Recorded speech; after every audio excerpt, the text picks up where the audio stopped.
Et alors, j'ai fait 3 inventions. Ça, c'est moi, enfant qui invente des systèmes, ou adulte qui aménage un van, qui se baigne dans des glaçons, qui ne mange pas pendant 7 jours, ou qui fait des vidéos sur YouTube. J'ai toujours eu plein de lubies qui ont un impact considérable dans ma vie, et aujourd'hui je te partage ce qui m'amène à penser que j'ai un profil multipotentiel, l'expérience que j'en ai depuis mon enfance et ce que j'ai compris avec le recul. Je parle également des spécialistes ou de tous ceux qui n'ont tout simplement pas de passion. J'ai toujours été très curieux de découvrir de nouvelles activités et en même temps c'est probablement le cas de la majorité des enfants. Donc difficile de définir les prédispositions d'un enfant, mais si on prend l'exemple du sport, j'en ai essayé beaucoup.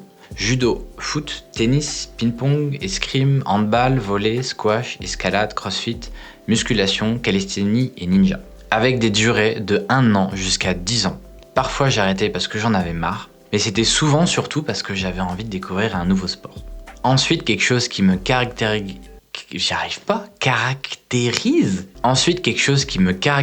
également depuis l'enfance, c'est un intérêt fort pour observer et reproduire ce que je vois. Bien sûr, imiter, c'est un processus d'apprentissage naturel chez l'enfant, mais ça pouvait prendre des proportions démesurées et c'est toujours le cas aujourd'hui. Par exemple, je me souviens avoir été marqué par le film mythique Maman, j'ai raté l'avion. Après ça, j'ai passé des mois à inventer ce que j'appelais des systèmes ou des pièges dans ma chambre ou dans des cabanes. Donc t'ouvrais la porte, qui tendait un fil, qui activait une télécommande, qui faisait avancer une voiture électrique, qui tapait une boule, qui roulait, etc. jusqu'à allumer la lumière, ce qui prenait environ 30 secondes. La truc tombe, touche le crayon qui le fait tomber sur le fil. La ficelle fait comme ça, le couvercle touche la pile qui enfonce un bouton. Et quand je te parle de piège de cabane, c'était du genre « Tiens maman, marche sur la ficelle, tu vas voir ». Et là t'as un morceau de fourche rouillé qui lui est passé devant. D'ailleurs, j'ai fini aux urgences parce qu'en pleine installation, je me suis fait avoir par mon propre piège et je me suis ouvert le crâne avec une énorme pierre. Bref, j'étais pas le couteau le plus aiguisé du tiroir. Donc je m'intéresse à beaucoup de choses, de manière obsessionnelle, et je passe vite à autre chose. C'est d'ailleurs ce qui a commencé à m'inquiéter, parce qu'on vit quand même dans une culture qui encourage à trouver sa vocation et à se spécialiser. Et moi, que ce soit à travers le sport, mes lubies ou mes études, je suis parti dans tous les sens. J'ai longtemps culpabilisé d'entreprendre autant de choses, d'investir du temps et de l'argent pour m'en désintéresser quelques temps après. C'était pas du tout valorisant pour moi. Il y a même un côté lâche dans cette sensation d'abandonner quelque chose. Et puis vers mes 25 ans environ, j'ai vu ce schéma se répéter tellement souvent que je me suis dit « Merde, en fait je suis comme ça et je m'en fous. Je vais l'accepter, arrêter de culpabiliser ou de lutter contre mes envies. » C'est justement à peu près à ce moment-là que je suis tombé sur une vidéo qui définissait la multipotentialité. La multipotentialité désigne la capacité d'une personne à exceller dans plusieurs domaines distincts grâce à une curiosité intellectuelle et des talents variés. Les individus multipotentiels s'intéressent à divers sujets et développent des compétences dans des champs différents plutôt que de se spécialiser dans un seul domaine. Alors là, d'un coup, vu comme ça, c'est beaucoup plus flatteur de se voir comme un multipotentialiste plutôt qu'un lâche qui va jamais jusqu'au bout des choses. Mais il faut faire attention parce que la multipotentialité, c'est juste un concept. C'est pas quelque chose qui doit nous définir, et c'est une tendance. Ça n'a rien à voir avec des capacités intellectuelles, mais ça explique comment sont utilisées les ressources intellectuelles. Personnellement, j'ai une facilité à apprendre de nouvelles choses parce que du moment que ça m'intéresse, je peux concentrer 100% de mon attention sur un sujet pendant une longue période. Et comme mes centres d'intérêt changent souvent, mon fonctionnement s'oppose à celui de spécialistes qui se focalisent sur un domaine spécifique ou à ceux qui n'ont pas de centre d'intérêt particulier.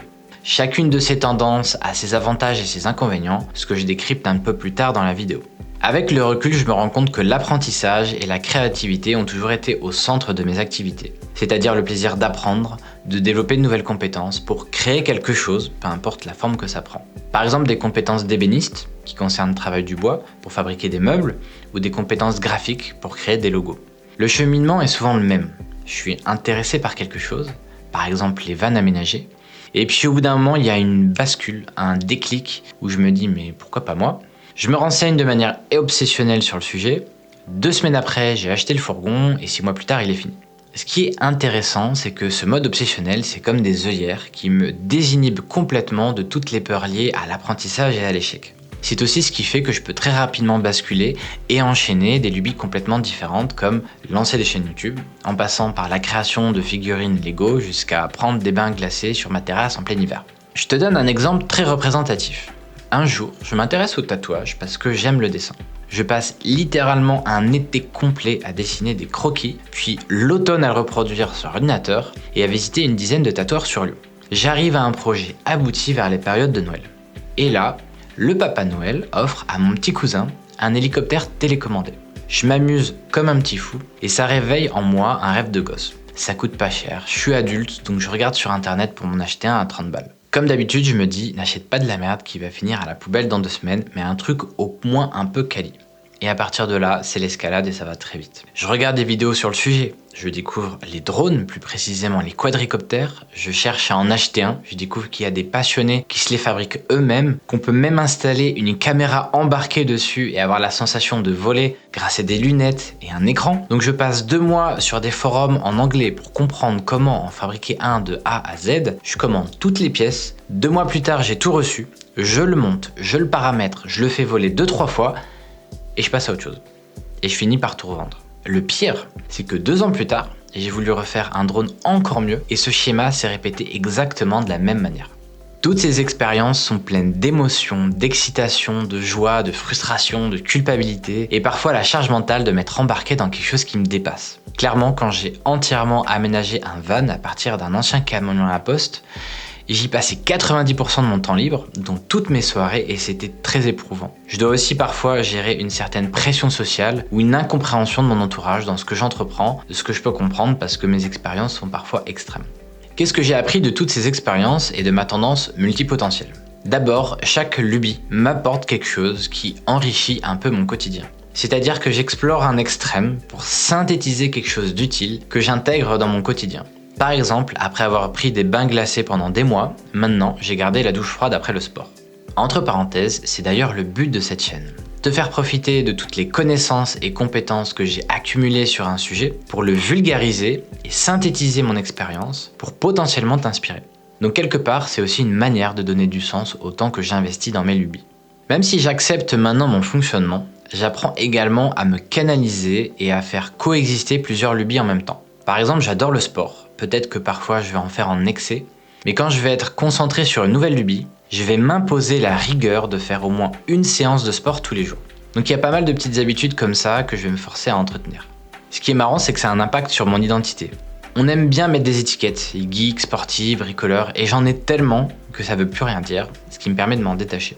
Maintenant, on est tous plus ou moins spécialistes ou multipotentialistes ou quelque part entre les deux. Et aucune tendance n'est mieux qu'une autre, c'est même complémentaire. On a besoin de spécialistes qui consacrent leur vie à devenir experts ou expertes dans un domaine et qui vont aller bien plus loin que tous les autres. Et on a également besoin de multipotentialistes avec des compétences variées qui font le pont entre différents domaines et peuvent plus facilement innover, entreprendre et résoudre des problèmes de manière créative. Et on peut très bien ne pas se reconnaître dans un de ces extrêmes et avoir une vision différente du sens qu'on donne à ce qu'on fait. Socialement parlant, c'est quand même bien vu de faire des activités et c'est mis en avant sur les réseaux sociaux. Mais l'absence de passion et de lubie ne doit pas être dévalorisant pour autant. Mes partenaires ont eu cette peur de « toi tu fais plein de choses, tu vas t'ennuyer avec moi, je fais rien de spécial », mais on s'en fout. Faire des activités pour avoir l'air cool, c'est pas une bonne raison.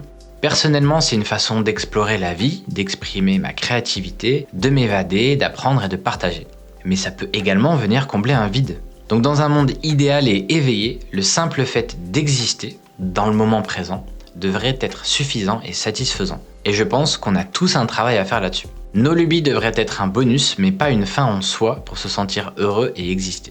Donc je m'adresse à tous ceux qui n'ont pas ou peu de centre d'intérêt. Si t'en souffres pas, très bien. Ça veut dire que tu sais te contenter de choses simples, c'est une vraie qualité. Si t'en souffres à cause de la pression sociale, tu vas devoir apprendre à t'en détacher. Mais je vois souvent des personnes qui, par exemple, me disent « J'aime le dessin, j'ai voulu m'y mettre, mais j'étais nul donc j'ai abandonné ».